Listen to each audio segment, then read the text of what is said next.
Carpal tunnel syndrome basically is a problem where you have a nerve that's here in your wrist.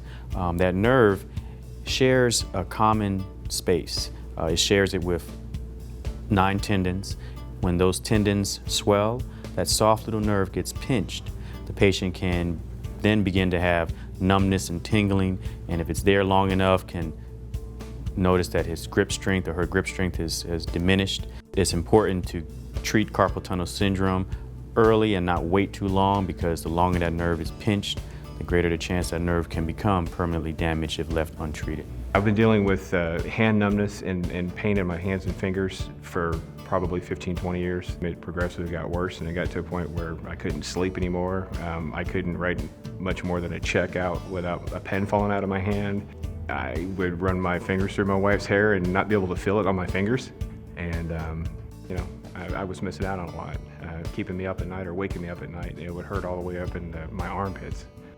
When Steve came to see me in the office and he told me his story, it definitely sounded like he had carpal tunnel syndrome. After examining him and after getting a nerve study to confirm what we suspected, it came back positive for carpal tunnel syndrome in both of his hands. So we proceeded to do the surgery to treat his carpal tunnel syndrome. The procedure we went with was the endoscopic. I could sleep at night now. I can feel my wife's hair when I run my hands through, run my fingers through her hair. I'm doing just about everything I used to do before.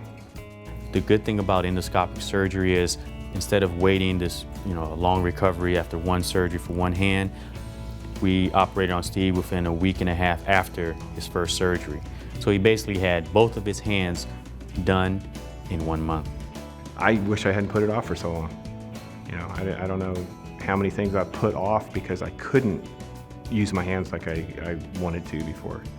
I can actually feel my hands and do things, and it doesn't hurt to pick up a pair of pliers or pick up a wrench.